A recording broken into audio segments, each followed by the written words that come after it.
thing that happens at the birthday banquet, the male lead's father's friend came to the main character to face off with the main character, and the main character was ready for it. Except the male lead stopped that by basically throwing something only the father's friend would be able to see and catch. And once he catches it, he runs off to a bathroom to see what the male lead wrote for him. The male lead's like, hey, stop writing me letters. Stay in your lane, stay quiet until this dude returns, this general returns, and then send a branch to me to communicate with me. Because the male lead's like, he's only useful for this one guy. Like, I can use him to get to this one guy. Because this guy owes me a life debt. Like, he doesn't really care what happens to him. He doesn't really want to use this life debt for himself. He kind of wants to use it to protect the main character. Second thing that happens is a eunuch comes to the main character telling the main character he can't bring the male lead into the actual banquet. The male lead has to be brought to another room where all the wives and concubines are being kept. And the main character's like, yeah, I'm not doing that. Is this a woman? No, he's a man. He's not going there with them. He's staying with me. And he's putting on a whole selfish, cruel, cold, sadistic vibes, even holding the male lead's face to enforce the male lead to look up. But like, it comes off like a succubus who, lures men to their bed and then eats away their life force. Because this is what kind of everyone sees the main character as, is an succubus who drains the life force as men, like goes around collecting men, luring them to his bed, and then getting rid of them once he drains their life force. That is literally how he's seen. He's seen as his mother, the original host's mother, because she was quote unquote the same way. And the main character, he's freaking out the entire time, and once him and the male lead are at the tables and sat down, he apologizes to the male lead because he thinks the male lead is angry at him, except the male lead is not. The male lead is very pleased. Like, he's like, ooh, I like that. Seeing my weak, delicate bunny act like a ferocious fox, and these guys get to see that all the time. Lucky them. I want to see that more because he was enjoying it. Before they sat down, the main character did face off with his brother's uncle, the puppeteer. He did face off with the guy for a bit, but sooner or later they were able to go and sit down at the banquet. The emperor arrives and everyone has to kneel, but the male lead can't. And the emperor knows why the male lead cannot kneel, but he wants to enforce the male lead too. He wants to humiliate the male lead, and the main character knows this and has a ploy ready for it. He's like, get him to kneel for the emperor and force him to kneel, which, upsets his eunuch. The eunuch thinks the main character is putting himself over the male lead. He's putting his pride over the male lead. He's choosing the emperor over his love for the male lead. Like, he's having a whole breakdown over it until the main character is literally elbowing him, being like, remember his injury? Make sure he doesn't end up on that injury and blood doesn't get anywhere, especially on the red carpet. It would be bad luck for the emperor, remember? And the eunuch realizes what the main character is doing, and he's putting on the act more with the main character saying, oh, I know, and he's weeping. He's like, I'll try my best. Emperor, know that the main character injured the male lead just a while ago, and he still has that injury. Like, I am so sorry. Like, they're putting on a whole act. And the emperor, he falls for it.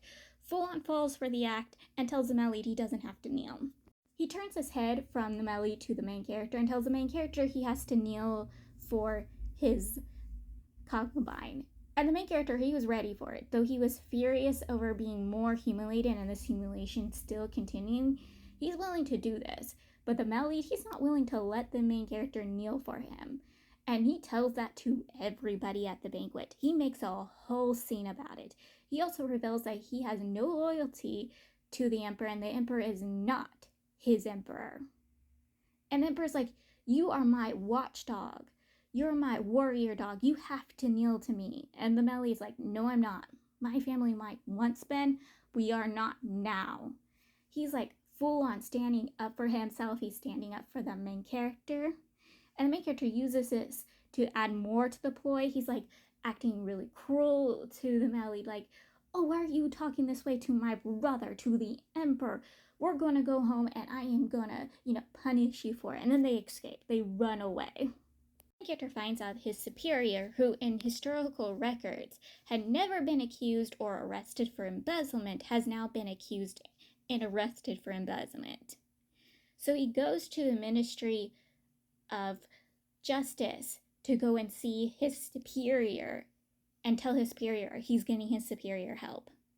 His superior tells him, no worries. He knows that sooner or later was going to come to him because he refused to take payouts from the emperor's uncle or take the uncle's fraction. He knew this was coming for him. But the main character knows that in historical records, he was never arrested. He was never accused of anything.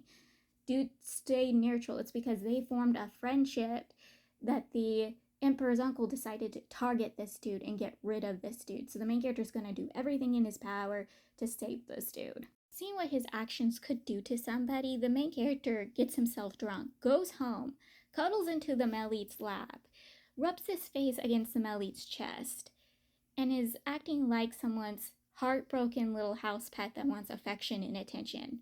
The Melite's words, not mine. That is how the Melite sees the main character at this moment. He's also like, this little sweet, delicate, can't even stand up and win, wants to protect me and protect this other person, which he also encourages the main character to do. But he also thinks it's kind of funny that the main character's trying to protect people when he himself can't protect himself or even, stand up against Wen. Yes, the main character had read historical records about the emperor's uncle and knew how bad this person was, but he didn't realize how bad he was to the point this dude would target someone who just had a friendship with him. Like, this is how bad this guy is, and the main character's hoping the Melite will get better before 3 years are up. He needs the Melite to get better sooner or later so the Melite can take care of the emperor's uncle for him. The character, he goes to his 2 concubines and he tells them the 2 things he needs. The first, he needs their help to save his superior. The second is to heal the Melite's injuries. And they both come up with plans for him to do both things. One is he needs to basically make a scapegoat, frame somebody else for what the superior is being framed for, which he has an idea for it. The second is they will use medical knowledge to make the main character seem more sick than he is, to bring in more physicians into their household so those physicians can take care of the Melite, because the physician they have in their household can't help the Melite, doesn't have the medical knowledge to help the Melite. The main character also tells concubine 1 that his grandmother and sister are not anymore hostages. They will still stay in the house that they are in and be taken care of and provided for, but they won't be hostages used against him. He's also allowed to visit his grandmother and sister, which, very pleases him, endears himself to the main character. He actually forms a real relationship with the main character over this. He also likes the main character because when he, tested the main character didn't lose it out on him. The main character was very soft-hearted to him. So he realizes the main character is kind of a good person, so he can endear himself to the main character. The scapegoat that the main character has chosen is someone who's gotten on the main character's nerve. This dude is in the pocket of the emperor's uncle. This dude's wife invited the Melite to a tea party for wives and concubines so they can humiliate the Melite. The main character had refused it, but at the birthday banquet, this dude brought it up to the emperor, and the emperor forced the main character to accept the invitation so he could please the emperor and the emperor's uncle. This dude literally invited the Melite so he can humiliate the Melite for these 2 guys and get them to be pleased with him. So yeah, the main character is on his last nerve with this guy.